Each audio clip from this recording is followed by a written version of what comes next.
Merci. Alors, je vous donne la parole. Super. Ah, là, c'est très impressionnant.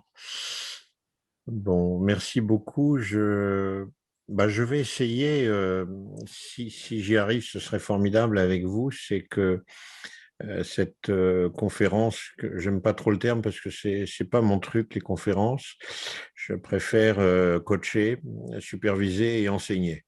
Je suis beaucoup plus à l'aise dans ces domaines, mais ce que je souhaiterais, si c'est possible, euh, c'est qu'on crée du lien entre nous ce soir, même si le distanciel et le fait d'avoir des écrans où je vois pas beaucoup de personnes, quelques photos, beaucoup de noms, voilà, où on n'a pas une interaction comme on peut avoir dans une salle quand on parle habituellement. Voilà, donc mon souhait sera d'arrêter un certain nombre de fois et si c'est possible pour vous qu'on puisse avoir un échange, ce qui rendra d'autant plus vivant. Euh, il y a une personne qui posait la question de l'heure de fin. Je crois qu'on a évoqué vers 19h30. Tout va dépendre de l'intensité des échanges.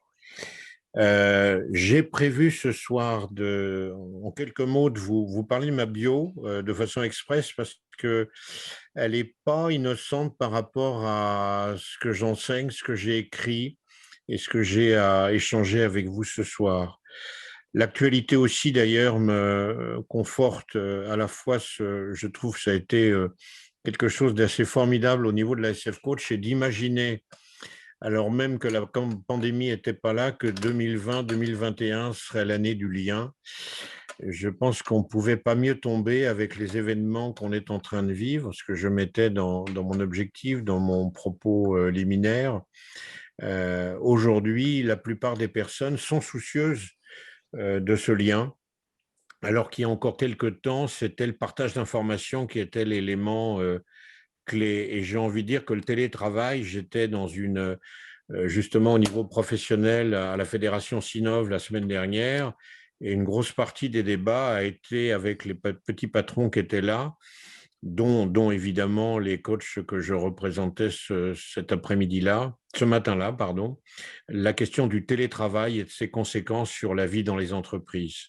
Alors oui, on a un métier de relation, on a un métier qui, par définition, parce que on vit la relation, va se jouer dans le cadre d'un lien dont on parle, on le verra un peu plus loin, dont on parle, je trouve, plus ou moins dans les cursus d'école, alors que de mon point de vue, plus j'avance dans le métier, plus j'enseigne, et plus je me dis que cette question du lien, elle est déterminante dans nos accompagnements. Voilà, je vais vous en parler. Au niveau bio, ce qui est intéressant, c'est que j'ai fait toutes mes études universitaires en travaillant. J'étais prof, voilà, prof de lettres. À un moment où il y avait besoin de profs, donc bien que je n'étais pas hyper diplômé à cette époque-là, on m'a recruté comme prof de lettres dans les collèges, puis après au lycée. J'ai fait des études universitaires classiques en clinique, en psychologie clinique et sciences de l'éducation, et c'est à l'université que j'ai eu le premier choc de ma vie en 69, pour être précis, parce que j'ai suivi un séminaire organisé par l'université autour de Carl Rogers et de l'accompagnement centré sur la personne. Et pour moi, ça a été un vrai choc. Je vais en reparler dans quelques minutes parce que ça a beaucoup supporté ce qu'a été ma vie de praticien et ma vie de pédagogue. J'ai suivi au début des années 70 jusqu'en 80 une formation de psychothérapeute en psychologie humaniste. Et là, à la fois en France, en Belgique, en Angleterre et en Californie, j'ai baigné dans l'analyse transactionnelle, la gestalt, la bio, le rebirth, la primal thérapie, j'en passe et des meilleurs. À cette époque-là, dès le début des années 70, j'étais à la fois en entreprise anglo-saxonne, dont l'un d'entre vous connaît au moins l'une d'entre elles, puisqu'on s'y retrouvait. Pendant 20 ans, j'ai été dans deux grosses entreprises anglo-saxonnes et en même temps, j'exerçais comme libéral en psychothérapie.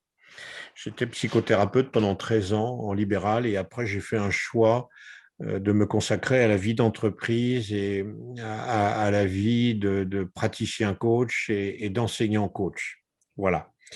Ma deuxième rencontre, en fait, c'était chez Vincent, puisqu'on a développé tous les deux, à la fin des années 80, début 90, ce qui est devenu Transformance Pro et le fameux programme Coach Intime, et dans lequel j'intervenais de temps en temps, et un groupe en 92, 93, je me souviens plus l'année exacte, auprès duquel je travaillais notamment les zones d'intervention, m'a posé une question, puisque j'étais à l'époque considéré comme quelqu'un de senior dans le métier, ce qui est assez étonnant parce que j'avais 4-5 ans seulement d'expérience, et il me dit, mais par rapport aux zones d'intervention, comment tu pratiques toi, et quelles sont pour toi les zones les plus importantes? Et j'ai indiqué très spontanément, et ça a joué beaucoup dans ma vie derrière. Bon, les trois premières sont pour moi les plus importantes, c'est-à-dire le coach, la relation entre le coach et le coaché, et le coaché. Et on m'a dit, mais comment tu appelles ça? Et j'ai sorti un terme qui me marque à jamais, qui est, ben moi j'appelle ça le kit de survie du coach. C'est-à-dire qu'à partir du moment où vous ne maîtrisez pas dans un accompagnement ce kit de survie, c'est pas la peine d'aller plus loin, parce que vous allez travailler euh, en force, vous n'allez pas être dans l'accompagnement d'une personne dans la recherche de ses propres besoins. Voilà. Pour finir sur la partie, tu as évoqué, je te remercie beaucoup, Florence. J'ai eu l'occasion quelquefois de parler de mon livre qui est sorti en 2015, la veille du Bataclan. Donc c'est un anniversaire un peu douloureux pour tout le monde. Ce livre, j'ai mis près de 30 ans à l'écrire. J'avais envie, j'ai aidé d'autres à écrire leur livre. Donc quelqu'un qui fera une conférence fin avril, dont le livre est devenu fondateur du métier. J'ai aidé aussi Vincent à l'époque, et en fait, je voulais, à travers ce livre, que j'ai réussi finalement à écrire grâce à une ancienne élève de l'académie, je voulais préciser les contours et surtout les référents d'une pratique qui était la mienne. Je suis un praticien, je ne suis pas un théoricien, et j'ai une intelligence qui, un petit peu comme Rogers le promeut, qui pratique d'abord et qui, une fois qu'il a pratiqué, essaie de comprendre ce qu'il a fait. C'est-à-dire, je théorise après la pratique. Oui, le livre, que je vois que tu le mets à l'écran, le livre que j'ai aidé à écrire est celui de François Delivray, le métier de coach. Voilà. Alors, mon postulat, il est dans cette logique. Je voulais vous en faire part parce que c'est aussi parler de moi que de vous dire ça. Il y a deux citations de Carl Rogers qui m'ont accompagné sur ces 40, 50 dernières années. La première, c'est Rogers qui dit: à mes yeux, l'expérience, c'est l'autorité suprême. Ma propre expérience est la pierre de touche de toute validité. Aucune idée, qu'il s'agisse de celle d'un autre ou des miennes propres, n'a le même caractère d'autorité que mon expérience. C'est à elle que je dois revenir sans cesse pour m'approcher de plus en plus de la vérité qui se développe graduellement en moi. Moi, c'est ça qui m'a bouleversé chez lui. C'est quelqu'un qui a révolutionné le métier. Il a redonné une place aux patients qui n'existaient pas jusque-là. Et puis surtout, il a évoqué ce qui n'était pas du tout tendance à l'époque où je me formais. Il a évoqué qu'en fait, ce qui importait le plus, et c'est encore vrai aujourd'hui, c'était l'expérience sur la connaissance seule. Voilà, à mes yeux, l'expérience est l'autorité suprême. Et puis la deuxième chose qui est très présente dans la définition que nous avons à l'Académie, qui était la nôtre à François et moi du coaching, qui est: il y a dans tout homme, dit-il, ce qu'il faut pour évoluer, comme il y a dans le gland d'un chêne tout ce qu'il faut pour en faire un grand arbre. Voilà. C'est-à-dire qu'il y a une conviction au départ qu'au cœur de chaque personne, il y a la capacité de répondre aux questions, aux problèmes ou aux problématiques que se pose la personne. Voilà, il a écrit tout ça dans Becoming a Person, qui a été Oui, traduit en français chez Duno en 68 par le développement de la personne. Voilà, donc je n'invente rien. Voilà, je redis simplement que cet homme qui nous a quittés aujourd'hui m'a bouleversé et a fondé quelque part ce qu'est ma pratique, mes professionnalisme. convictions et mon enseignement. Super. Il y a quelqu'un qui me parle ou qui parle tout haut? Je ne sais pas. Voilà, je vais vous parler un petit peu de Rogers et puis Becoming a Person, le Ouais. développement de la personne chez Duno. Oui, merci Florence. Je vais vous parler un petit peu de Rogers et puis après, je propose qu'on fasse une première interruption s'il y a quelques questions. Je serais très heureux parce que sinon, ça va être difficile pour tout le monde. Alors, la conviction majeure de Rogers, c'est que tout est dans la relation. Voilà. Aujourd'hui, on assiste depuis maintenant 15 à 20 ans à une montée en puissance, même si mon éditeur à l'époque m'a censuré dans l'écriture de mon livre. On assiste à une montée en puissance des solutions toutes faites, de la technique par opposition à ce qu'est notre métier, qui est un métier de posture, qui est un métier d'écoute, qui est un métier d'accueil de l'autre. Et c'est tout ça que Rogers a voulu remettre au premier plan par rapport à tout ce que ses camarades, et encore aujourd'hui, beaucoup de mes camarades, consoeurs, confrères, peu importe comment on les appelle, continuent de rêver, de mettre au point avec pour probablement ambition que accompagner quelqu'un, ça peut répondre à une grille d'analyse. D'autres évoquent le fait que ça va renvoyer et ça va être traité par un logiciel, le logiciel qui va faire du matching. Voilà, alors que la réalité, c'est qu'il se passe plein de choses quand on accompagne une personne. On va y venir par rapport au lien parce qu'il est essentiel, mais qu'avant toute chose, c'est la relation qui est à la base de tout. Voilà.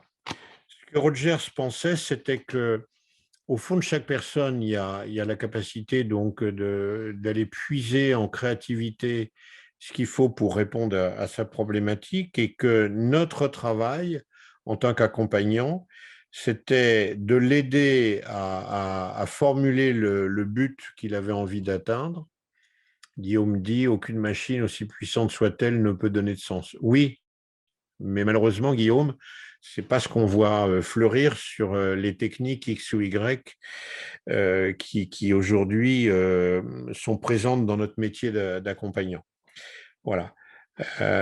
Donc, nous devons aider la personne à atteindre le but qu'elle souhaite, et nous devons, par contre, c'est là où on est complètement responsable, profiler, accompagner le chemin que cette personne va suivre pour y parvenir. C'est ce qu'on appelle dans notre métier d'ailleurs le processus. La relation donc dit Rogers devient le vecteur majeur qui favorise l'espace de cet échange et va permettre à la personne de réveiller sa créativité, sa force vitale. Voilà.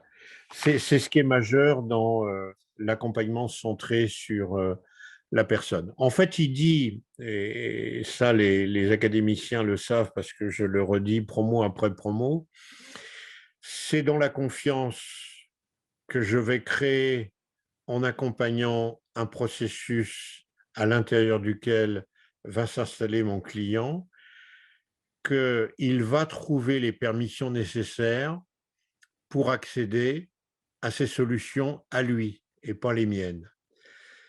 Rogers ajoute qu'il y a 4 conditions qui vont nous aider à progresser et à faire progresser de façon satisfaisante notre client. La quatrième étant une condition que j'ai travaillée à l'époque avec Sophie Lemellec, qui est ici présente. La première de celles que propose Rogers, c'est de dire l'accompagnant, il doit être authentique. Voilà, pas de masque, en tout cas le moins possible. Il doit être congruent, il doit être vrai, ce que d'autres, comme Schutz, disent par ailleurs. Voilà, l'accompagnant est transparent et c'est sa capacité à être vrai qui va lui donner sa puissance. Le deuxième aspect que doit poser l'accompagnant, c'est qu'il doit, vis-à-vis de la personne qui l'accompagne, être, ce qui est assez difficile, mais on peut y arriver, en tout cas progresser suffisamment, être dans un accueil inconditionnel. Voilà, les Américains disent positif à l'américaine. américaine, on va plutôt nous parler de bienveillant, accueil inconditionnel bienveillant. Qu'est-ce qui caractérise cet accueil inconditionnel? C'est l'absence de jugement. Voilà, la personne, pour une fois, est accueillie par quelqu'un qui l'écoute, qui va travailler avec elle et qui émet pas de jugement sur elle. Ça peut aider la personne, du coup, à progresser. Troisième condition, c'est que je dois faire preuve en tant qu'accompagnant d'empathie. C'est-à-dire, j'ai une bonne perception du cadre de référence de l'autre. C'est-à-dire, j'arrive à percevoir le monde subjectif de la personne que j'accompagne. Et en même temps, comme si j'étais cette personne, mais sans jamais oublier que je n'étais pas cette personne. Voilà, ça c'est un exercice assez compliqué pour le coach. On est tous habitués en termes de système de représentation à nous réfugier derrière des valeurs, une pratique, une éducation, des formations, la famille, j'en passe et des meilleurs. Et c'est difficile de se dire, eh bien, je prends en compte le cadre de référence de la personne que j'accompagne. Je vais partir de ce cadre, travailler avec ce cadre, comme si j'étais la personne, mais sans jamais oublier que c'était comme si. C'est-à-dire que je garde constamment une distance qui me permet de travailler. La quatrième condition donc qu'on avait bossé à l'époque et qui avait été soufflée par Sophie Lemellec, qui en effet a été formulée mais pas écrite par Carl Rogers, c'est la pleine présence. Depuis des années, on évoquait pour la formation à la posture des coachs la position méta. En fait, pour être en position méta, il faut être en pleine présence ou pleine conscience, ce qui est pareil. C'est-à-dire que le coach a à faire, là c'est un travail que parfois on n'a pas spontanément à disposition et donc il faut aller, entre autres en passant par la méditation, travailler cette capacité à être en contact avec soi et du coup étant en contact avec soi, être capable de conduire un accompagnement, un processus, tout en étant conscient de ce qu'on est, de ce qu'on fait, de ce que l'autre est, de ce qu'il fait et de ce qui se passe dans la relation. Voilà, c'est assez sioux, certains diraient que c'est assez complexe, mais la pleine présence permet cette capacité qui nous distingue de beaucoup, beaucoup d'accompagnants. Voilà. Je vais peut-être finir sur quelques points qu'on va retrouver chez moi, parce que moi, je les aime beaucoup chez Rogers. Rogers, lui, dit qu'il est OK pour accompagner, mais qu'il a un refus catégorique d'un diagnostic qui enferme la personne dans une boîte, qui va prédéterminer ses caractéristiques, comportements et attitudes. Voilà, je donne ça à réfléchir à certains qui se lancent dans les outils. Refus d'interprétation, deuxième point. Ça, on le travaille assez facilement dans la formation des coachs. Voilà, c'est assez facile. Souvent, d'ailleurs, l'interprétation est proche du jugement dans les premières journées qu'on a d'accueil des apprenants. Refus des attitudes de conseil, de pression ou de sauvetage. Ça, je vous renvoie à Jaoui. On pourra peut-être, si c'est possible, si c'est nécessaire, en parler tout à l'heure. Je disais à Jaoui a bien traité dans son livre sur les transactions la dimension du sauvetage.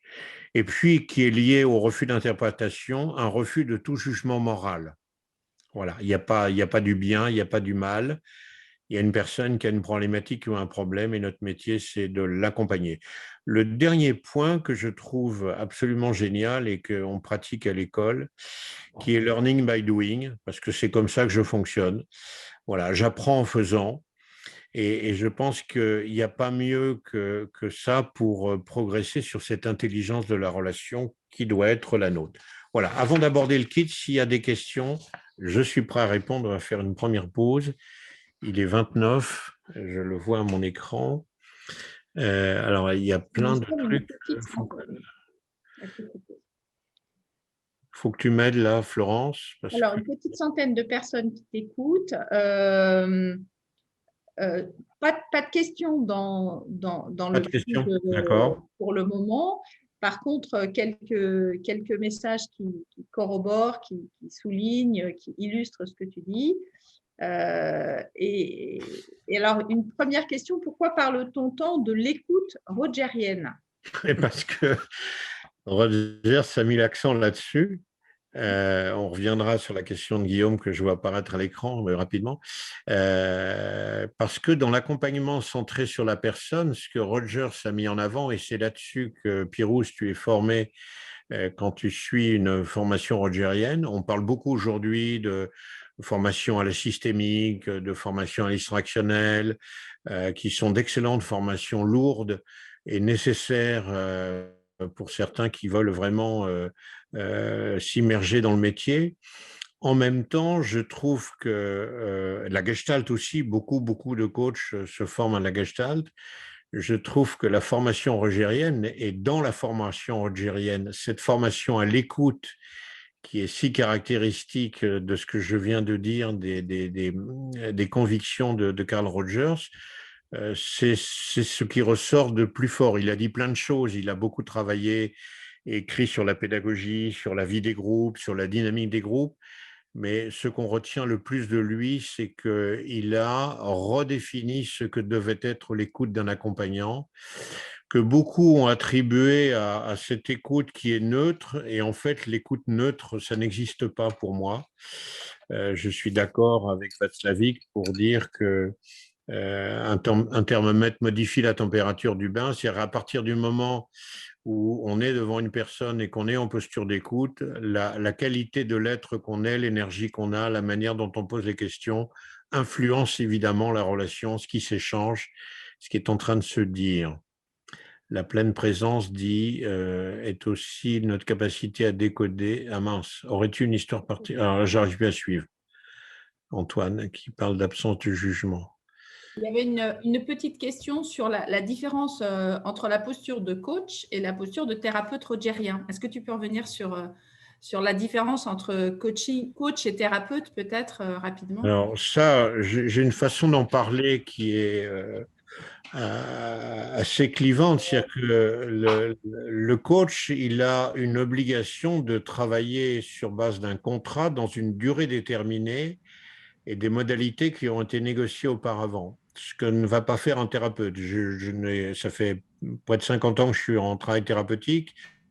Je n'ai jamais eu un thérapeute qui m'a dit, en dehors du fait que les séances duraient de 40 minutes à 60 minutes, mais j'ai jamais quelqu'un qui m'a dit c'est 10 séances, c'est 15 séances, c'est 20 séances. Nous, c'est le registre dans lequel on est.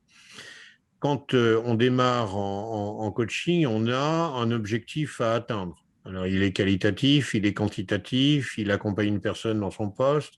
Je veux dire, on a de toute façon, et encore de plus en plus aujourd'hui, parce que je vous avoue honnêtement qu'au début des années 90, il n'y avait pas franchement d'objectifs. On les contractualisait avec nos clients, mais les entreprises s'occupaient très peu des coachings. Jusqu'à la fin des années 90, on était relativement libre. Depuis, on a des conditions qui sont de plus en plus présentes, voilà, et dont celle des objectifs. Donc, la posture du coach qui est en écoute rogérienne, c'est quelqu'un qui va basiquement travailler dans un rapport au temps donné, avec des limites de séance, qui va disposer d'une écoute, mais une écoute dont l'objectif est de mettre en œuvre un processus particulier qui va faire progresser vers la personne vers la résolution de son problème. Voilà, je ne suis pas en train de dire que le thérapeute, je m'en voudrais que ceci soit entendu, que le thérapeute n'est pas quelqu'un qui nous aide à résoudre nos problèmes, mais le processus n'est pas forcément toujours aussi clair. Voilà, moi j'ai travaillé pendant très longtemps, j'ai un souvenir ému d'un psychanalyste à Nantes, place du Commerce.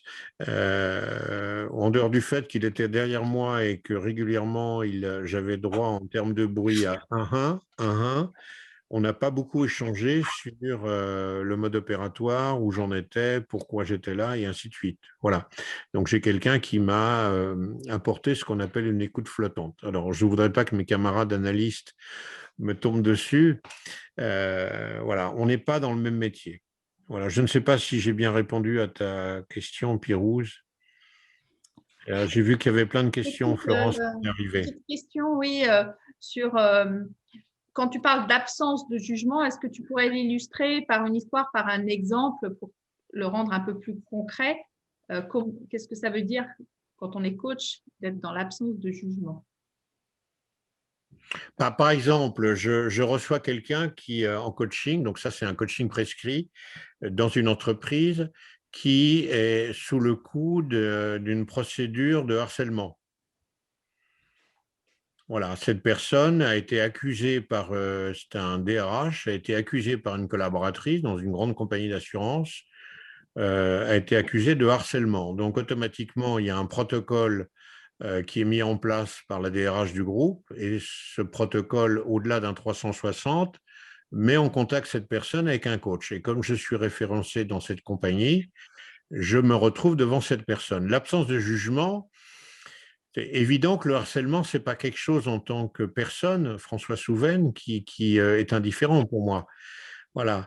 Les conditions dans lesquelles il a fait, je peux très bien tomber très vite dans un jugement. Et mon boulot d'accompagnant, c'est justement de m'extraire de tout ça, de prendre en compte ce que la personne est en train de me dire, la problématique dans laquelle elle est, et sans aucune posture de jugement, accompagner ce sur quoi elle souhaite qu'on travaille.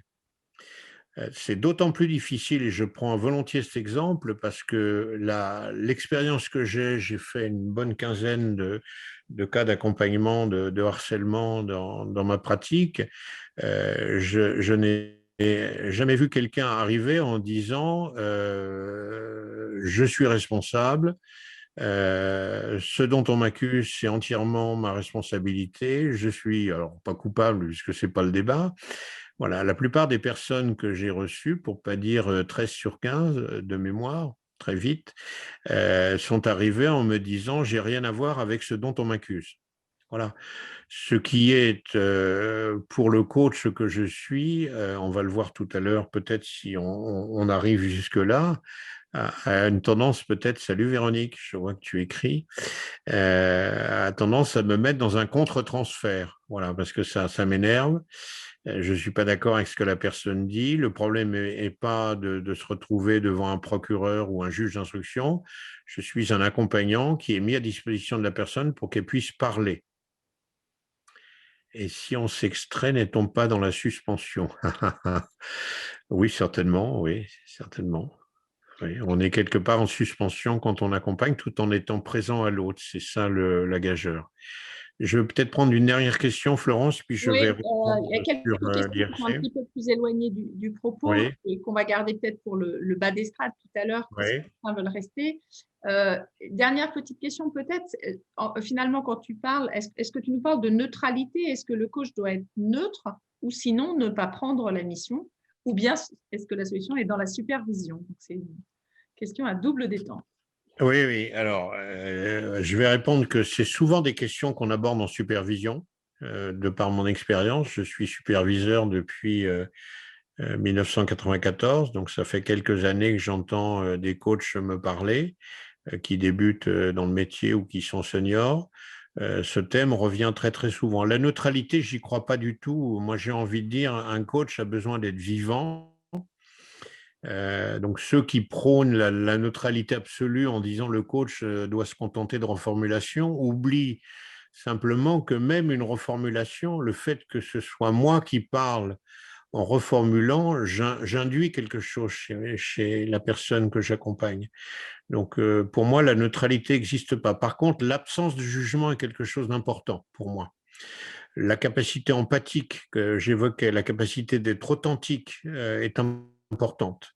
L'accueil inconditionnel que j'évoquais, la pleine présence, tout ça, c'est des éléments qui me permettent d'être à la fois dans la relation avec la personne, mais sans que je sois perçu comme quelqu'un qui veut lui porter un jugement. Parce que là, à ce moment-là, il n'y a plus de neutralité. Je ne parle pas de ceux qui sont dans l'inférence permanente. Je parle du coach qui essaye de faire correctement son travail, mais qui a beaucoup de mal encore parce qu'il n'a pas fait suffisamment de travail thérapeutique, qui a encore beaucoup de mal à ne pas, à certains moments, que ce soit en verbal ou en non-verbal, émettre un signal de jugement à son client, qui va évidemment bouleverser beaucoup de choses. On est 99. Est-ce que quelqu'un peut appeler un ami pour qu'on arrive à 100? Non, je blague. Je vais peut-être reprendre, Voilà. Florence, si Je tu es OK. propose de reprendre le fil et le Si je centième va nous. rajoute mon Oui, chat, oui, est-ce que oui. ça compte pour 100? Pardon? Si je demande à mon chat de revenir, est-ce que ça compte pour 100 ou pas du Ah, tout? c'est très bien. Merci beaucoup, Émilie. C'est excellent. Non, parce que je pense que lui, il a la sagesse de m'écouter aussi, comme vous le faites, d'ailleurs. Merci. Alors, j'ai tenté, en effet, de mettre en phrase, et aidé par cette personne donc, que j'évoquais tout à l'heure, Marianne, j'ai tenté de mettre en phrase, en structure, cette manière que j'avais de travailler. Alors, j'ai un exercice un petit peu difficile. Tu me diras, Florence, si je déconne ou pas d'ailleurs, parce qu'à la fois, j'essaye de me reposer sur des notes que j'ai longuement travaillées et en même temps de regarder l'écran. Donc, s'il y a un souci, tu m'interromps, s'il te plaît, tu n'hésites pas. Je ne prendrai pas ombrage, au contraire, je te remercierai. Voilà. Alors, pourquoi j'ai évoqué le terme d'intelligence? Parce que la plupart des personnes que nous accompagnons sont dotées d'une bonne intelligence, voire certains d'une très grande intelligence ou d'une très très grande intelligence. Et je me disais, mais au fond, qu'est-ce qui nous caractérise, nous, dans cette capacité qu'on a d'accueil, d'écoute, d'accompagnement de processus, de posture? Ben moi, je trouve qu'on a une forme d'intelligence, qui est cette intelligence de la relation que nous portons dans notre posture, qui tient à la fois d'une forme d'intelligence abstraite, une forme d'intelligence d'intuition, d'intelligence du sens, d'intelligence de la vie, d'accueil de l'autre, encore une fois. Et tout ça constitue ce que j'appelle, moi, une combinatoire. Et l'intelligence que le coach que je suis et que je témoigne porte, en fait, est une combinatoire. Ce n'est pas une intelligence plus qu'une autre. C'est l'ensemble qui donne cette intelligence. C'est-à-dire, c'est une capacité d'écoute de soi, de l'autre, de la relation entre le coach et le coaché, capacité d'accueil que j'ai évoquée à propos de Rogers, à la fois de l'autre, de soi. Pas toujours facile de s'accepter soi. Donc, ça demande un certain travail, accepter l'autre, bien sûr, accepter la relation telle qu'elle évolue. En clair, accepter, par exemple, qu'une séance d'accompagnement ne se passe pas du tout comme on avait pu l'imaginer, qu'on se retrouve régulièrement dans des impasses, qu'on ne comprenne pas très bien ce qui est en train de s'échanger, qu'on a l'impression de faire un travail et que la personne nous renvoie des signaux que c'est autre chose qui est en train de se produire. Qu'on fait un travail normal, que la personne revient à la séance suivante, ce qui m'est arrivé encore il y a 2 semaines, même pas, il y a 1 semaine, où la personne me dit, écoutez, je ne sais pas du tout, j'ai plus de souvenir exactement de ce qui s'est passé dans la séance précédente, mais j'étais vachement bien quand je suis sorti. Et quelque part, je me dis, bon, il faut que j'essaie de me souvenir de ce que j'ai fait, parce que c'est important pour lui, et moi, j'ai plus de souvenir de ce qui s'est passé. Donc, il a dû se passer quelque chose qui m'a échappé, et c'est tant mieux. Capacité à comprendre ce qui se passe et à l'accompagner avec le plus de respect possible, la personne. Voilà. C'est un puissant levier. On évoquait la neutralité. Moi, je suis pour les coachings vivants et généreux. Un coaching doit être généreux, actif, efficace. Voilà. Je ne supporte pas les coachings de gens qui sont surfaits, qui sont dans le masque, qui déroulent de façon impeccable des techniques.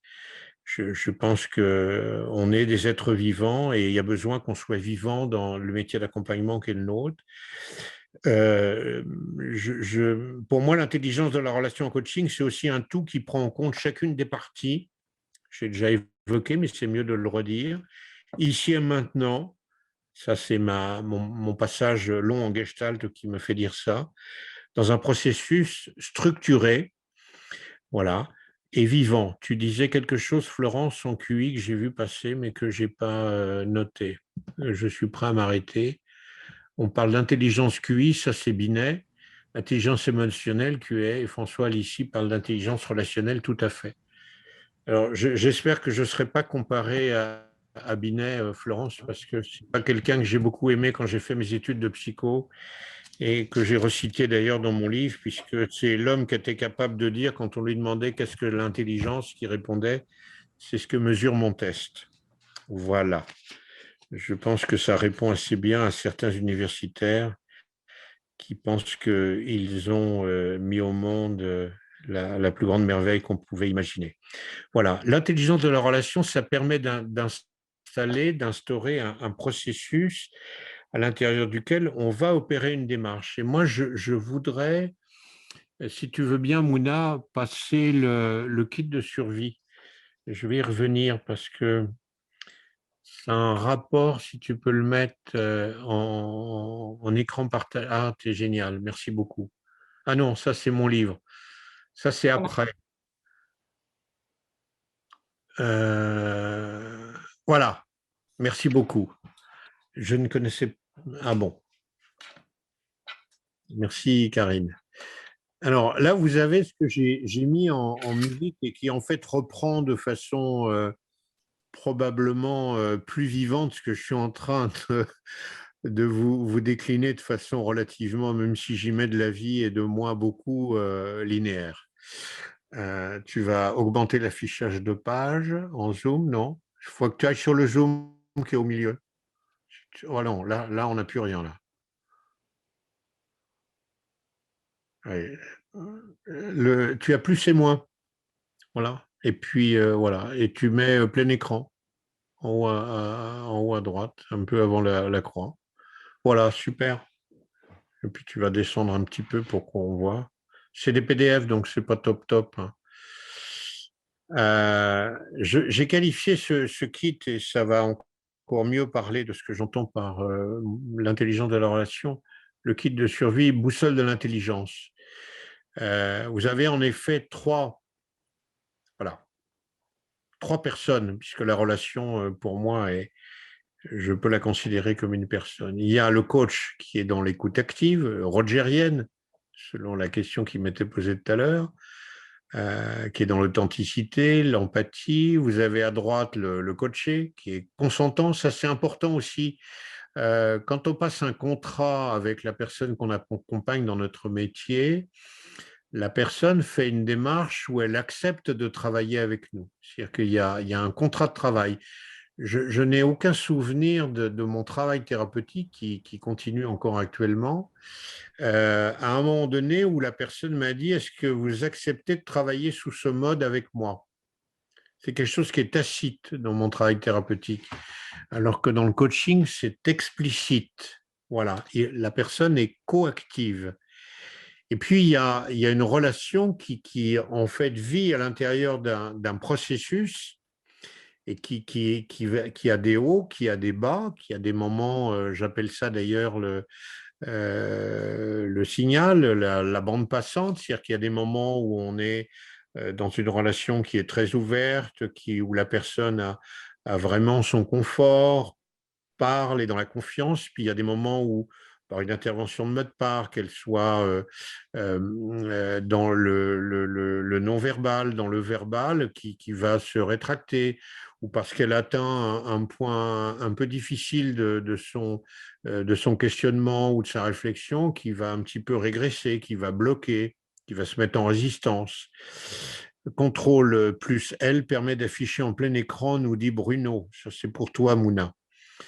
Euh, alors, mais c'est un PDF, hein, Bruno. Je ne sais pas si ça marchera. Bon, on va essayer. Vous arrivez à voir les uns les autres? Oui, je vois quelqu'un, Mireille dit oui. Sophie fait Oui, oui. un pouce, ça marche. Bon.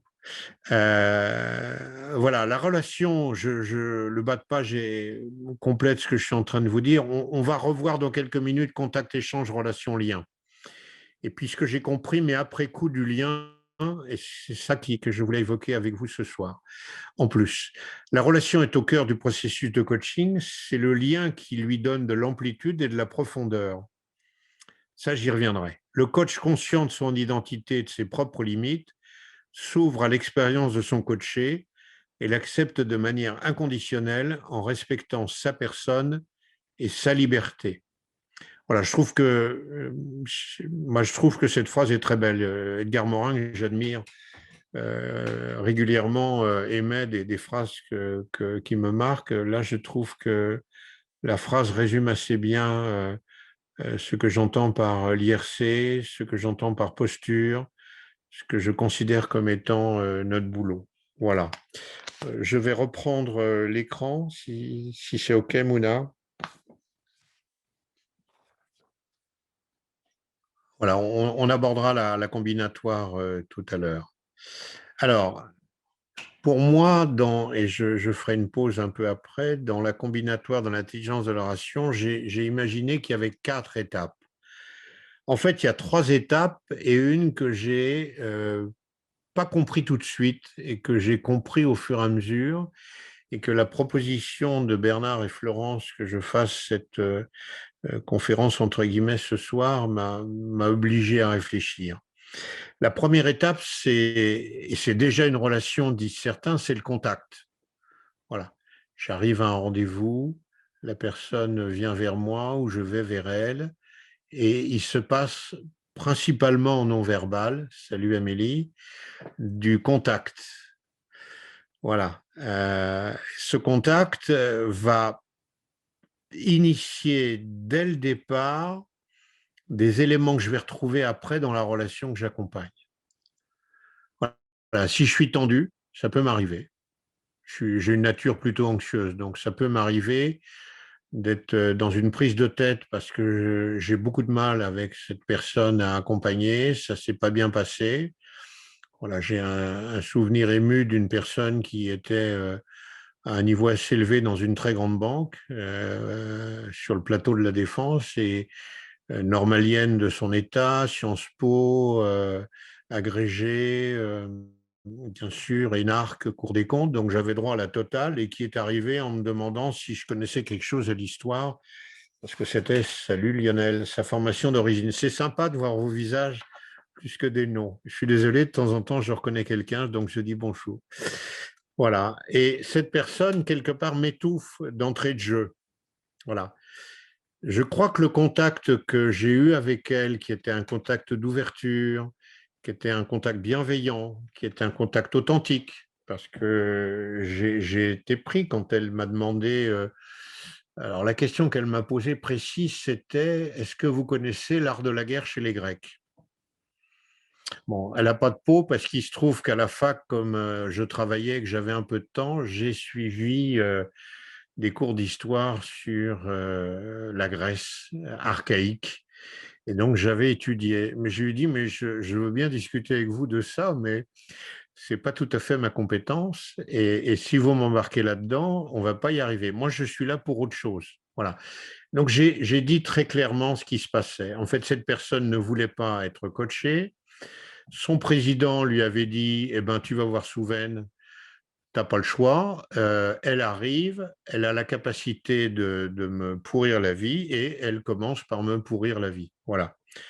C'est vrai que le contact est quelque chose qui est déterminant et c'est vrai que souvent, le coach qui a suivi sa formation avec, salut Sophie, que je vois, je n'avais pas vu tout à l'heure, excusez-moi, je continue de dire bonjour. Sophie, c'est pas que c'est à elle que je m'adresse, moutarde. Voilà, salut. Voilà, le coach qui sort de son apprentissage, qui est certifié, qui a tout emmagasiné, bah, il oublie de temps en temps que s'il est naturel dans son contact, ça va faciliter les choses après. Voilà, première étape. Ensuite, on commence ce qu'on appelle le coaching. Beaucoup de coachs disent, bah, ça y est, le coaching a démarré. Non, non, il a démarré, c'est vrai, mais on n'est pas encore dans la relation qui est structurée, on est dans l'échange. Voilà. Et si on n'organise pas cet échange, à un moment donné, ça va passer au café du commerce, parce qu'on va se raconter sa vie, on va écouter, la personne va se plaindre ou va évoquer ce pourquoi elle vient. Quand je dis se plaindre, c'est que c'est un peu comme en thérapie, vous avez les personnes qui ont l'habitude de rencontrer le coach et qui, au départ, commencent par se plaindre de leur vie, de ce qui se passe, de pourquoi ils sont là. Voilà, pas tous, heureusement, mais ça arrive aussi. Voilà, ça, c'est ce que j'appelle l'échange. Et c'est vrai que là, on est un peu plus dans le verbal que dans le non-verbal. Et la manière dont le coach va rentrer dans l'échange et à un moment donné, va être capable de dire: et aujourd'hui, que puis-je pour vous? ou qu'attendez-vous de moi aujourd'hui, ou sur quoi avez-vous l'intention de travailler, va introduire ce qu'on appelle la dimension du contrat de séance, tout le monde connaît ça, et du coup faire basculer l'échange en relation. Troisième étape.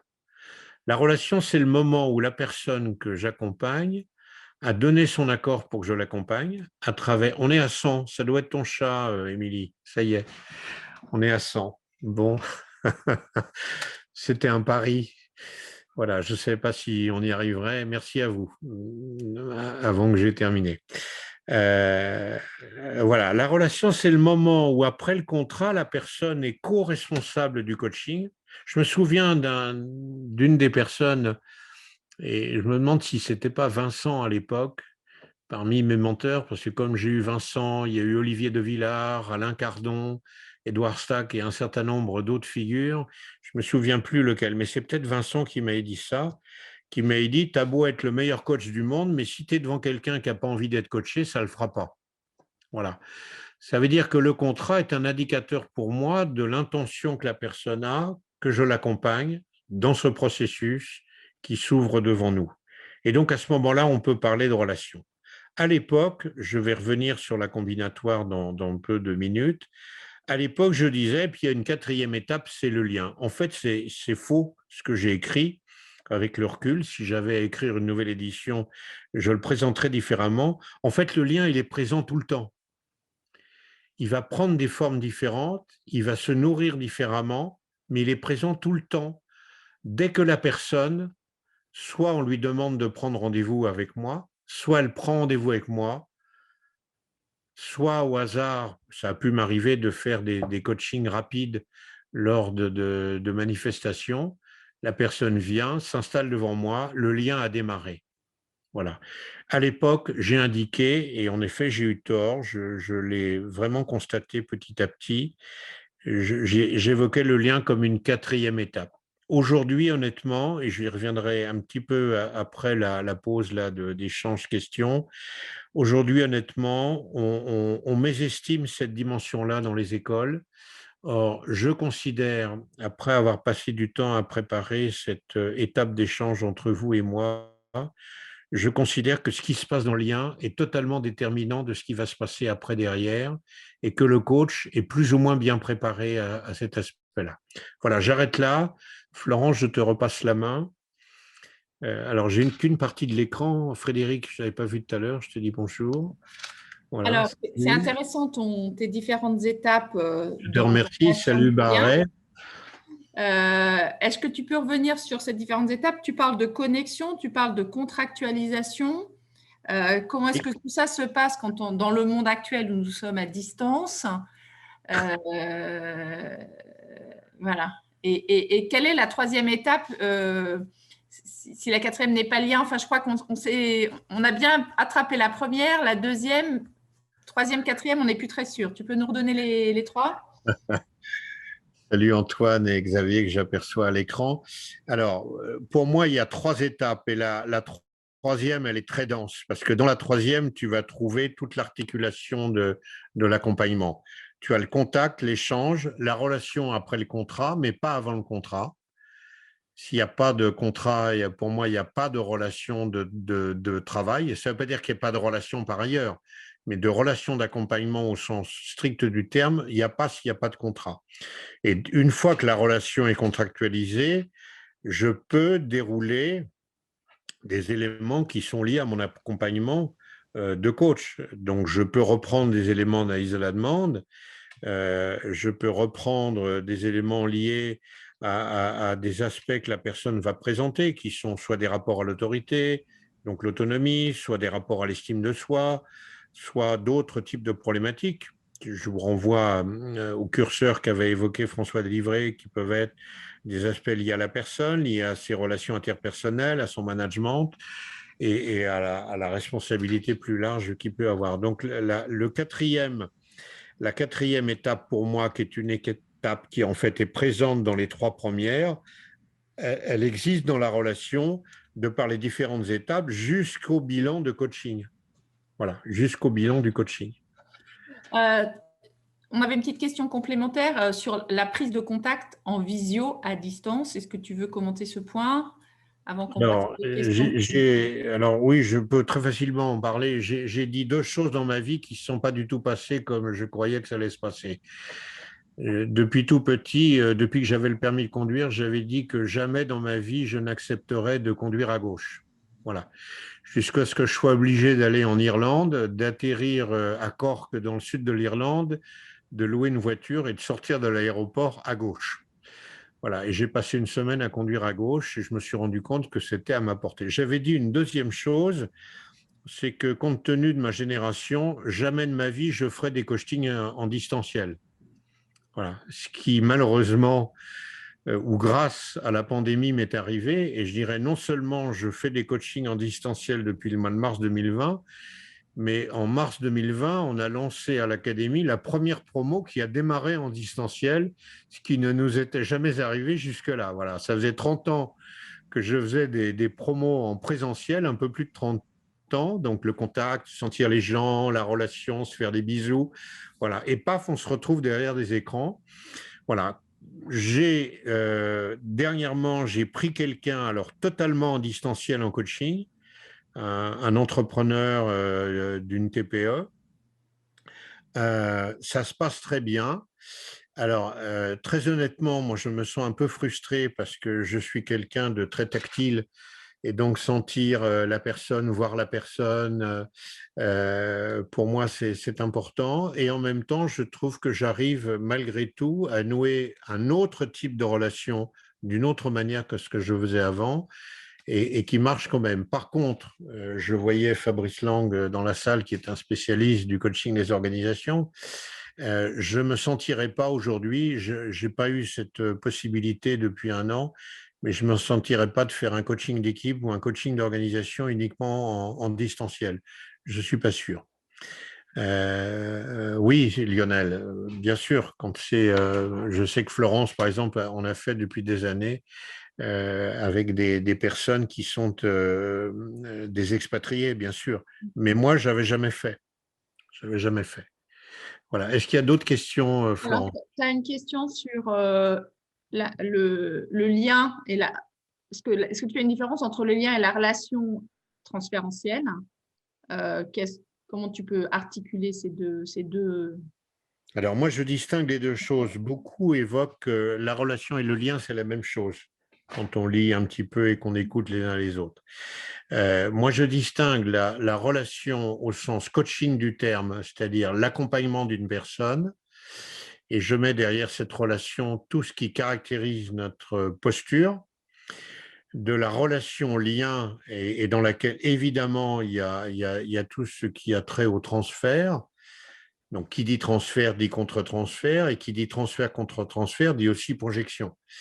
Donc, on ne peut pas éviter de rentrer là-dedans. En même temps, je considère, même si on aborde cette question, et on pourrait l'aborder tout à l'heure si c'est nécessaire, je considère que ce n'est pas le métier du coach que de gérer la relation transférentielle. Elle est présente, et que par contre, il est de la responsabilité du coach de faire en sorte, par son lieu de travail thérapeutique et sa supervision, de se préparer à recevoir un transfert qui parfois peut être massif et de ne pas partir en contre-transfert immédiatement. Mais ça, j'ai envie de dire, c'est un travail perso. Je fais partie de ceux qui, dans le métier, considèrent qu'un coach, dans son hygiène, ne peut pas faire l'économie d'un travail thérapeutique suivi et d'une supervision professionnelle. Mais je sais que ce n'est pas un avis qui est partagé par tous les coachs et les enseignants et les superviseurs, mais c'est mon avis. Est-ce que j'ai répondu à la question? Peut-être pas, parce que parfois je m'emballe et je crois que je réponds à la question, puis je ne réponds pas à la question. Écoute, tu es bien dans le sujet, donc je vais pas. D'accord? Qu'est-ce qu'on a d'autre? En coaching, dit Dominique Jaillon, on travaille avec le transfert et pas sur le transfert, exactement. Je suis d'accord. Oui, on est obligé. Alors, on peut en parler, mais je voudrais peut-être prendre un tout petit peu de temps sur la combinatoire Alors, on avance, hein. On reprend On peut reprendre un petit le peu, fil puis et on puis on reviendra réarrêtera. avec nos questions tout à l'heure. OK. Bien. Alors, Il est 19 heures, François, et donc on repart pour un dernier temps de questions. d'une Et demi-heure, ça va, voilà. ça marche. Mouna, j'ai besoin de toi pour que tu me mettes la combinatoire. Yes, super. Voilà, c'est peut-être pas très beau, mais j'essaye à chaque fois de mettre par écrit ce que j'ai souvent du mal à évoquer par ailleurs. On a à peu près dedans tout ce qui se passe. Et justement, on va retrouver dans la relation toute la partie bleue qui est au centre. Voilà, le kit de survie, c'est le b.a.-ba pour moi. Ça reste le b.a.-ba de notre métier. Voilà, un coach qui ne sait pas installer, gérer, entretenir, développer, remettre en état son kit de survie, ça ne le fera pas. Voilà, je reprendrai la question de Mireille tout à l'heure, Florence va la relayer. Voilà, sur la gauche de ce schéma, vous allez retrouver les 3 dimensions plus celle de la pleine présence de Carl Rogers, hein, authenticité, empathie et accueil inconditionnel. Vous allez trouver dans la colonne ensuite contact, échange, relation, lien. Donc ce schéma date de 2015. Donc il y a encore la présence du lien. Si j'avais à le refaire, mais je n'ai pas la possibilité il faudrait que je le refasse complètement, ce que je n'ai pas fait. Le lien, en fait, traverserait les 3, contact, échange et relation. Voilà. Et puis ensuite, il y a j'accueille, j'écoute, je questionne, je propose des options, ce qui est le boulot normal du coach. En termes de structure pour mon accompagnement, donc je vais disposer de l'analyse de la demande, je fais émerger et clarifier les objectifs. Tout ça, j'ai envie de dire, n'importe quel coach doit être capable de faire ça. Diagnostiquer et formuler une stratégie de coaching, c'est là où malheureusement, je vois beaucoup d'outils arriver qui en fait font ça à la place du coach. Moi, je trouve que d'abord, un diagnostic et une stratégie, ça se construit à 2. Voilà. Même si, de par le parcours qui est le mien, je ressens des hypothèses sur la personne que j'accompagne, mais ce ne sont pas des hypothèses définitives. Elles sont appelées à évoluer en cours de travail. Savoir passer des contrats, ça c'est un b.a.-ba du métier aussi. Mettre en œuvre, mettre en œuvre la stratégie de coaching, c'est mettre en œuvre le coaching. Et ce que je trouve d'extrêmement important et qu'on va retrouver à l'académie, c'est la capacité d'évaluer son travail. Et donc, on a toute une section où on apprend aux futurs coachs à auto-évaluer leur coaching. Je trouve que un des aspects signifiants de la capacité méta ou de la pleine présence, c'est la capacité à pouvoir parler de son travail et être capable de se dire de la façon la plus honnête possible, la plus objective, ce que j'ai opéré, comment je me suis senti, comment j'ai installé la relation, quel type d'acte j'ai posé, qu'est-ce qui s'est passé en retour, qu'est-ce que j'ai pas vu, qu'est-ce que j'ai compris, qu'est-ce que j'essaierai de faire autrement la prochaine fois, quel type de questions j'ai pas su poser. Voilà, un classique dans le métier, c'est de ne pas voir les processus parallèles. Voilà, tout le monde me dit ouais, c'est facile les processus parallèles. Non, c'est pas si facile que ça. Et un petit peu comme le transfert, c'est constamment présent dans nos coachings, les processus parallèles. Est-ce que je les aperçois? Est-ce que j'en suis conscient? Est-ce que je les comprends? Est-ce que je sais les traiter? Voilà, je structure, je cadre. Voilà, ça c'est la combinatoire de l'intelligence de la relation. Alors, qu'est-ce que je peux dire sur la dimension du lien? Je vais y revenir. Mouna, si tu peux retirer le...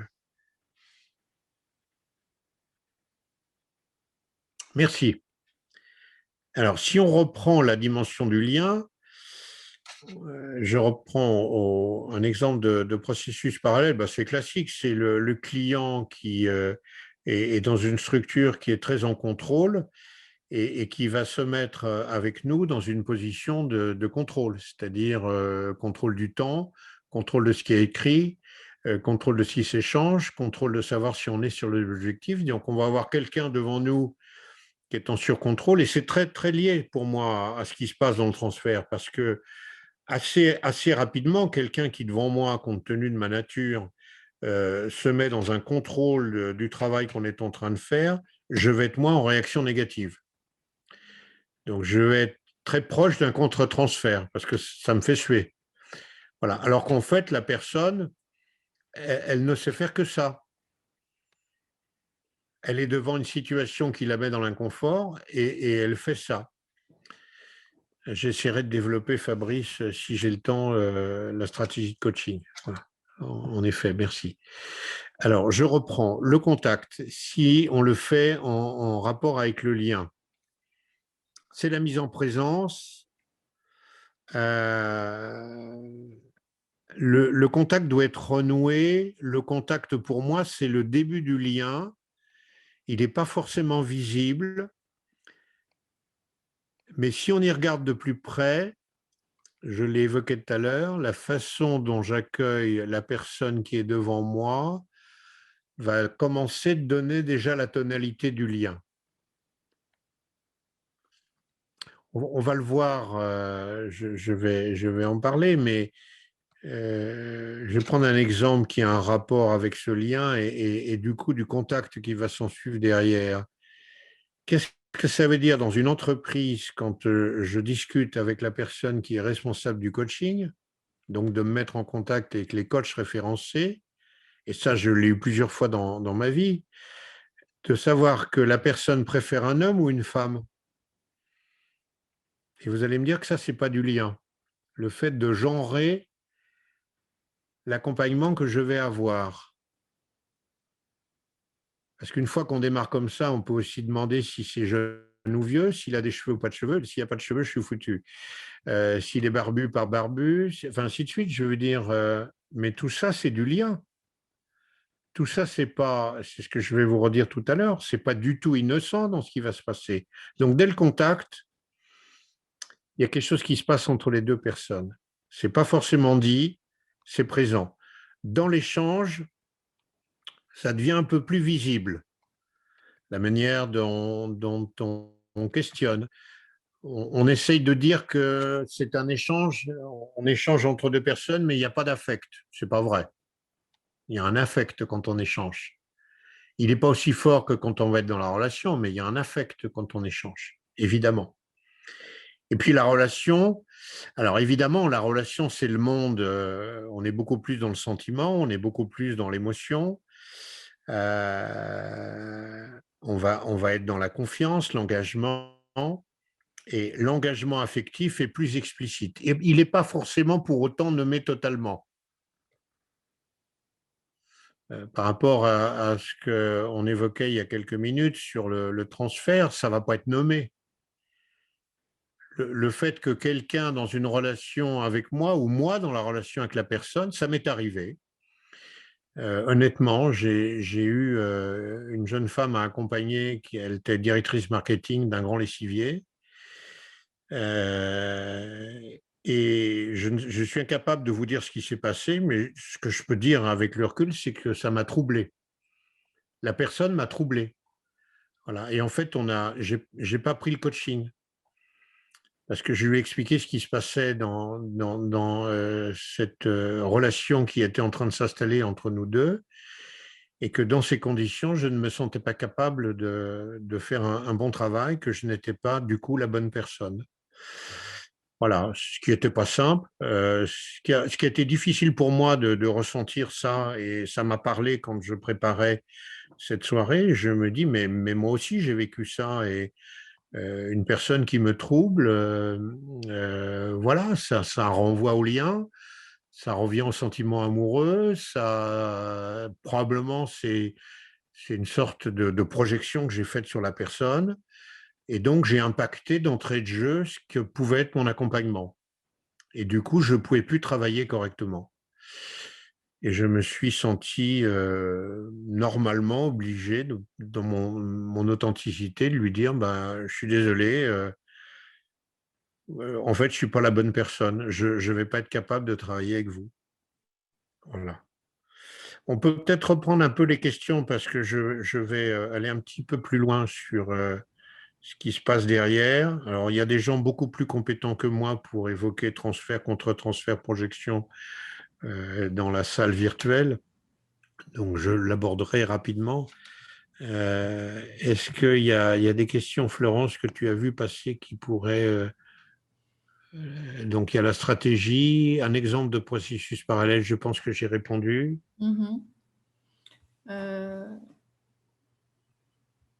Non, je crois, excusez-moi, sauf si je n'ai pas vu une question. Il y a la stratégie de coaching que j'évoquais tout à l'heure. Ouais.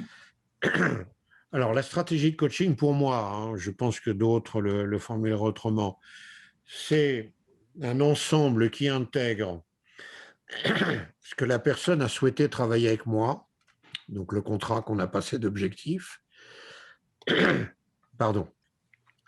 Comme je ne parle pas beaucoup aussi longtemps, sauf quand je suis en train de faire un cours à l'académie, donc j'ai un chat qui remonte dans la gorge. Ce n'est pas le tien, Émilie, c'est le mien. Il m'appartient.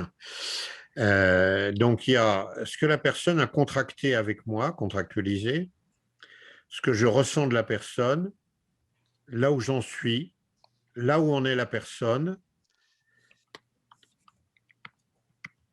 ce qu'on a conclu en contrat relationnel, c'est-à-dire les modalités du type d'accompagnement que je vais poser, va déterminer chez moi un type de stratégie. Par exemple, j'ai devant moi une personne qui sort d'une grande école d'ingénieurs, qui est plutôt, qui a une trentaine d'années d'entreprise, service public, et qui, pendant 30 ans, a fait de l'informatique. Je me dis, bon, comme il a 30 ans de métier, il fait partie de ma génération, donc il est plutôt en mode binaire.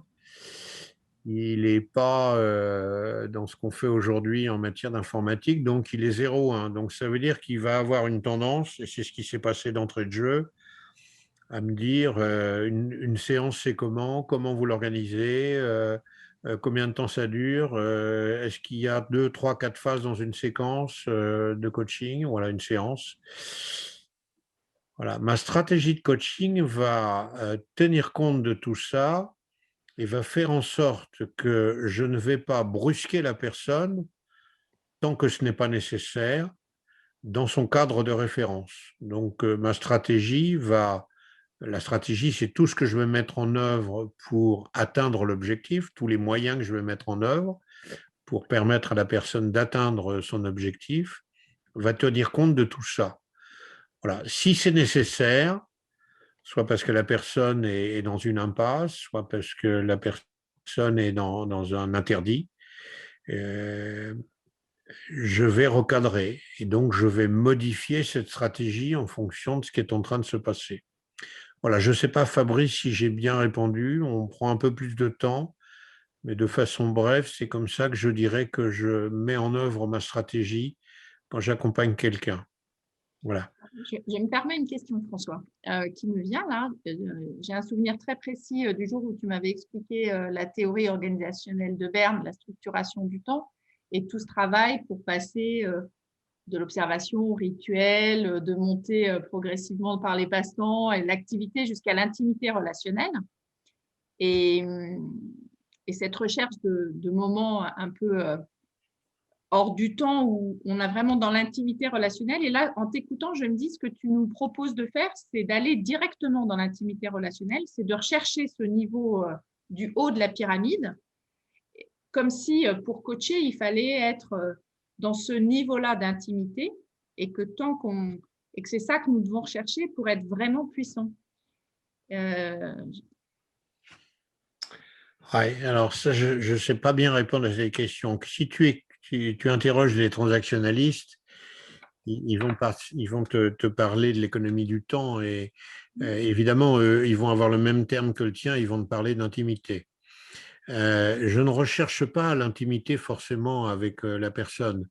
Ce que j'essaye de formuler, c'est que j'ai conscience aujourd'hui, beaucoup plus qu'auparavant, que la dimension du lien et donc d'une subtile relation qui se passe entre nous deux, que j'ai qualifié un peu comme Reine-Marie Albou évoque aussi de son côté la dimension de l'invisible. Je me dis, on n'en parle pas, on ne le traite pas en tant que tel, mais cette dimension du lien, cette intimité, elle est présente. Voilà. Il est évident, alors je l'ai beaucoup plus vécu quand j'étais psychothérapeute. Et j'ai eu une patiente notamment qui était en plein dans l'érotomanie, donc en fait qui était très amoureuse de moi euh, et qui en fait avait toute une stratégie de coaching pour m'amener à céder. Voilà. Euh, Là, j'ai envie de dire, j'ai posé les limites. C'est-à-dire, je parle à ce moment-là. Mais sinon, je ne vais pas parler à ce. Prenons le dernier que j'ai, avec qui j'ai démarré, là où on est qu'en distanciel en plus, de lui expliquer ce qui est en train de se passer entre lui et moi, et qui fait que dans tout ce qu'on a vécu sur une séance, il y a une sorte d'écho qui se prolonge, un petit peu comme on lance les galets plats sur la surface de l'eau qui est pas trop agitée et qui rebondit, voilà, qui fait des cercles. Des ricochets. Euh, Comment? Des ricochets, des ondes. Ricochet, exactement. Merci Véronique aussi d'avoir répondu euh, à, à la question que je me posais. Voilà, c'est plus comme ça que je vais opérer, et pourtant il se passe des choses entre lui et moi depuis le départ. Voilà. Je représente par exemple pour lui, il fait partie des personnes qui me contactent parce qu'on lui a proposé de me contacter. Donc c'est ce que j'appelle un réseau qui fonctionne et qui envoie du monde. Et donc je représente vraisemblablement pour lui une autorité. Je ne sais pas ce qu'il attribue à cette autorité. Apparemment, elle est plutôt positive. Donc, je ne suis pas tenté à rentrer trop vite dans un contre-transfert. Mais je suis absolument convaincu qu'on a une relation transférentielle tous les deux et qu'il m'attribue des choses qui sont liées à son histoire et pas à moi. Voilà. En même temps, donc je ne vais pas jusqu'à l'intimité, Florence, jusqu'à lui dire vous comprenez, voilà, vous m'avez dit ça, vous trouvez que la dernière séance, elle a été formidable. Alors, il y a ma personne, bien sûr, qui est extraordinaire, et ça, j'en conviens. Je vous remercie beaucoup de me le redire. D'abord, je ne vais pas dire ça, ce n'est pas du tout mon truc. Je ne vais pas lui expliquer que peut-être que le transfert qui a été le sien fait qu'il embellit considérablement ce qu'on a vécu tous les deux. Non plus, j'en parlerai pas. Voilà, donc je suis beaucoup plus mesuré. Ce qui m'empêche pas, tu me connais bien, Florence, ce qui m'empêche pas d'être très actif et présent quand on travaille. Je ne suis pas quelqu'un qui me drape dans la posture qui est la mienne. Je suis quelqu'un qui, je n'hésite pas à m'exposer. En même temps, m'exposer ne veut pas dire que je ne garde pas mon quant à moi, ou mon quant à soi, on dit. Je crois qu'on dit un quant à soi, d'ailleurs. Pourrions-nous avoir le replay du séminaire? Non, ça, on ne répond pas tout de suite. Alors, il y avait une question sur le processus parallèle, je crois. Est-ce qu'il y a des indicateurs? Ah oui, il y en a un, putain, qui est énorme. Vous démarrez une séance, vous avez un contrat, vous commencez, et vous avez au bout de quelques minutes, 5, 10, 15 minutes, le sentiment réel que vous êtes en train de tourner en rond. Ça, c'est un très, très beau processus parallèle qui est en train de se passer là, dans lequel vous vous êtes embarqué.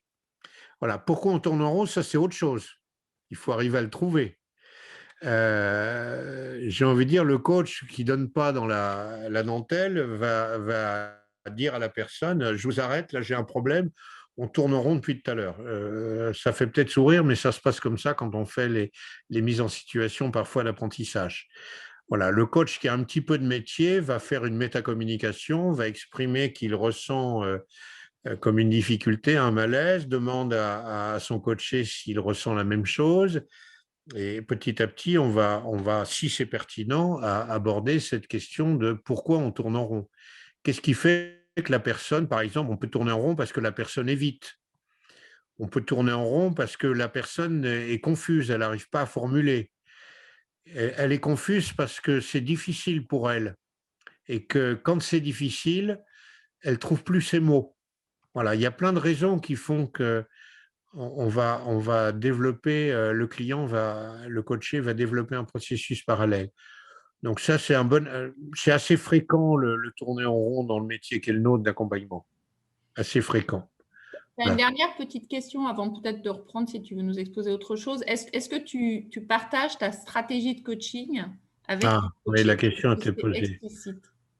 Non, non.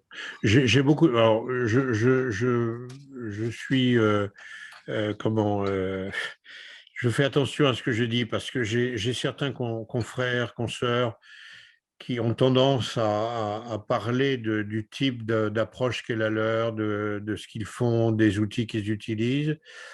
Je ne suis pas quelqu'un qui va exposer. Je vais proposer quelque chose qui en fait renvoie à l'outil que je vais utiliser.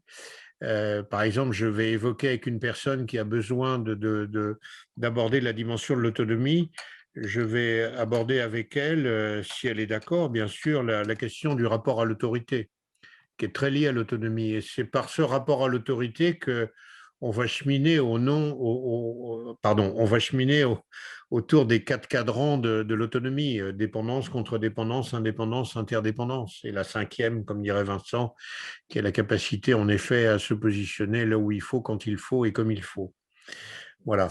Non, je n'évoque pas la stratégie, c'est quelque chose par contre quand je fais mon auto-évaluation de séance de coaching, que je mets dans le champ que je vais questionner de ce que j'ai fait ou pas fait. Voilà.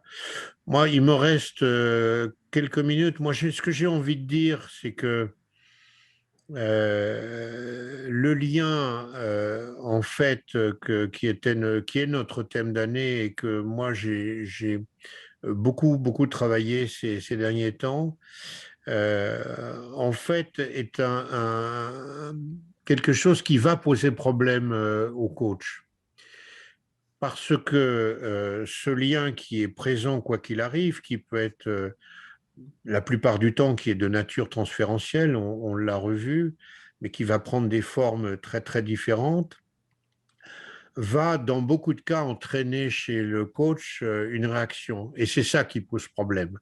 Voilà, c'est pas tellement le lien en soi qui pose problème, mais c'est le coach qui n'est pas préparé, qui va réagir, qui va donc rentrer dans un contre-transfert, qui va à ce moment-là altérer la qualité de la relation et donc les attendus de l'accompagnement qu'on est en train d'opérer. Moi, je suis quelqu'un qui suit, alors beaucoup moins aujourd'hui parce que je prends petit à petit de la distance, mais je sais que dans cette salle, plusieurs personnes qui me sont proches le pratiquent et d'autres moins que je sais aussi qui pratiquent.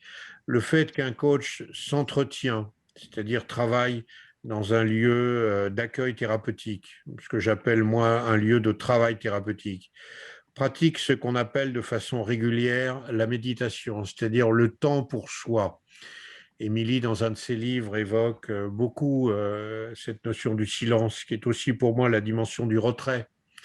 Voilà, et moi je trouve que c'est dans un métier comme le nôtre, qui est très exposé à l'autre, à prendre du temps pour soi, donner du temps au temps pour soi, pour méditer, pour simplement rester en silence, pour savourer le silence, que je savoure. Moi, j'ai la chance d'habiter un endroit où vous avez dans mon dos, en fond d'écran, ce que j'ai devant moi. En vous parlant, je regarde à droite et j'ai devant moi ce que vous voyez derrière mon écran, qui est un lieu qui impose, de par la végétation, un retrait, un silence. Je trouve que c'est extrêmement important pour le coach. Dans l'idéal, il faudrait on ne le fait pas assez bien, je trouve, et c'est une critique que je me formule à moi. Je trouve que dans les écoles, on n'aborde pas suffisamment cette dimension du lien, du transfert, du contre-transfert. Elle est abordée, mais pas suffisamment. On aborde beaucoup plus le questionnement, on aborde beaucoup plus l'analyse de la demande, on aborde beaucoup plus les différents outils, les grilles, les concepts, les théories, les techniques, mais on n'aborde pas suffisamment cette dimension du lien et les conséquences que ça peut avoir sur le coaching. Savourons le silence, nous dit Émilie, chez Erol, paru en 2020. Merci. Voilà, très bon livre. Voilà, je vais arrêter là. Je vais prendre, s'il y a quelques questions, les dernières questions. Sinon, je vais vous remercier pour ce temps. J'étais très stressé avant de démarrer. Peut-être que ça s'est senti. Je me sens, non, dit Lito. On Bah, passe moi, très, très, très, moi très. aussi, je le sentais. Voilà. Voilà. Est-ce qu'il y a encore quelques questions? Merci François. Non, pas Ouais. senti Moi, j'en stressé. ai peut-être une, François. Oui. Simplement parce que je me dis, il y a peut-être dans le lien aussi, il y a cette question de l'argent. Et je me demande si le rôle de l'argent dans la relation du coaching, dans le lien donc, et dans le non-lien, et tu la vis, tu l'analyses, tu la mesures de la même manière que dans la relation thérapeutique. Alors, c'est excellent. Je prends, figure-toi que quand j'étais en apprenti thérapeute, donc au milieu des années 70, j'ai suivi un parcours, on appelait ça des séminaires à l'époque, sur le rôle de l'argent dans la thérapie. Et j'ai découvert qu'en fait, j'étais pas si clair que ça avec l'argent. J'ai pas de problème pour demander d'être rétribué dans mon activité, soit de thérapeute, soit de coach, mais en réalité, ma posture à moi et le sens que revêt l'argent dans l'accord que je prends avec la personne impacte la dimension du lien. Donc oui, je prends, Émilie, c'est un point de vue que je n'ai pas évoqué, qui est très très bien perçu par toi. Voilà. Merci. Merci Guillaume. Merci Alors, Sophie, je vous Dominique. invite à chacun à poster pour François votre petit message de conclusion. On ne peut pas malheureusement vous redonner la Qui va parole à porter la tous dette, dit Philippe, je ne sais pas, bah nous tous. et on va certainement copier le flux de vos messages pour François pour que rien ne se perde et qu'il ait le plaisir de les Merci. voir à nouveau. Je vous rappelle donc l'ouvrage de François, L'intelligence de la relation en coaching pour aller plus loin. Merci Mouna de le projeter. Et puis surtout, je vous propose de nous retrouver pour les prochains rendez-vous. Vous allez recevoir les invitations pour les conférences à venir jusqu'à l'été. François, tu as évoqué Vincent Lénard, François Delivray, Alain Cardon. Ils seront là. Joël Brugalière. Joël Brugalière, très bientôt sur nos écrans. Tout ça, c'est des Olivier Di camarades. Piazza et tant d'autres. Le programme n'est pas terminé. C'est aussi l'occasion de rappeler à chacun que vous êtes tout à fait invité à faire des propositions d'ateliers, voire de conférences. Émilie, pourquoi pas sur l'argent et le coaching, hein. Il y aurait peut-être un sujet à ouvrir pour la fin de l'année, puisque notre programme va se poursuivre toute l'année. Il nous reste encore des dates pour le dernier trimestre Waouh. à vous proposer. Donc, merci François pour ton temps. Merci à Il y aura vous. peut-être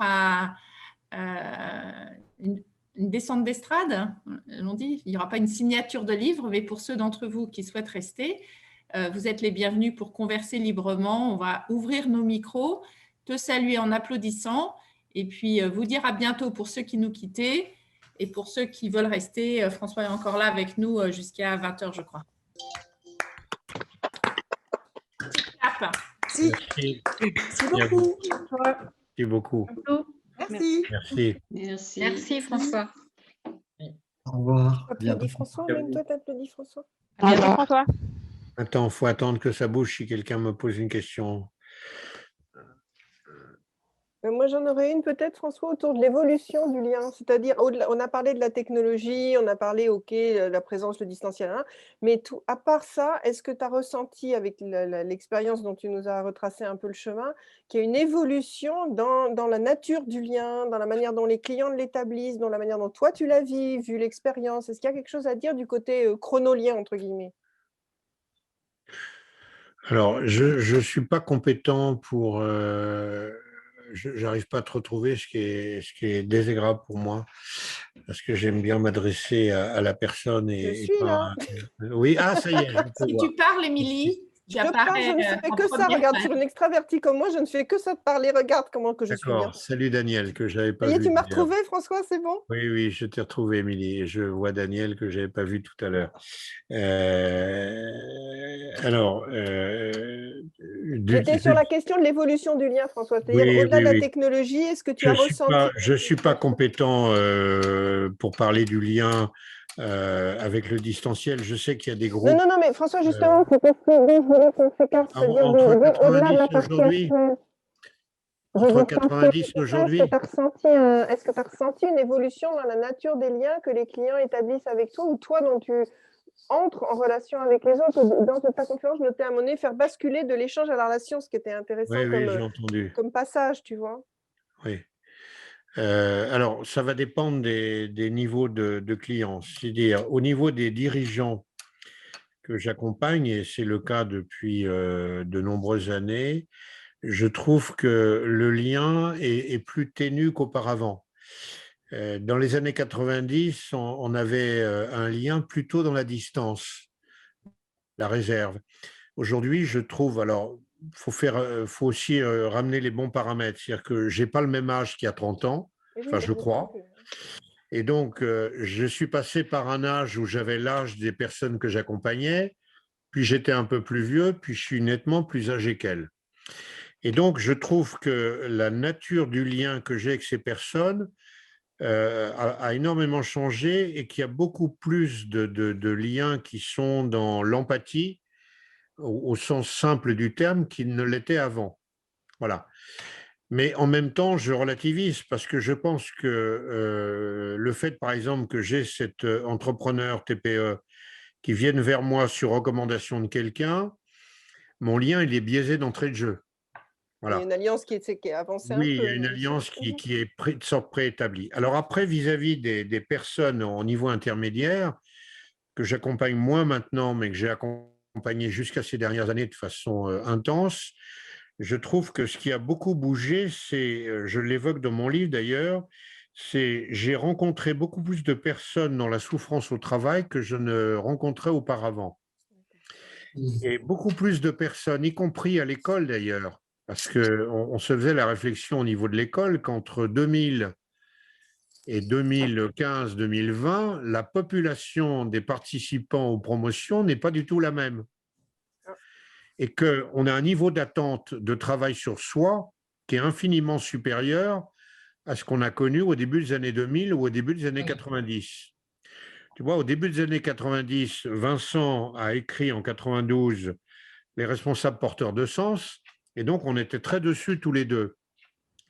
Mais on avait une population qui était majoritairement soucieuse d'acquérir une sorte de compétence supplémentaire à travers le coaching.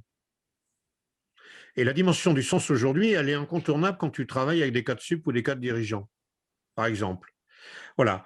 Les cadres intermédiaires, beaucoup plus aujourd'hui qu'avant, sont en effet dans la souffrance. Nos élèves aussi. Et donc, du coup, le coaching que je fais aujourd'hui est beaucoup plus teinté de ce qu'a été mon parcours d'origine en clinique et en travail thérapeutique que je ne l'étais au départ des années 90, où j'étais beaucoup plus dans mon costume d'ancien d'entreprise multinationale anglo-saxonne. Voilà. C'est tout ce que je peux dire. Ceci ne vaut, Émilie, que par François Souven. D'autres te parleraient autrement parce qu'ils ont d'autres expériences que la mienne. Moi, je C'est me toi que j'ai méfie. posé la question. Donc, Oui, je oui. suis très contente de Je te t'entendre. remercie.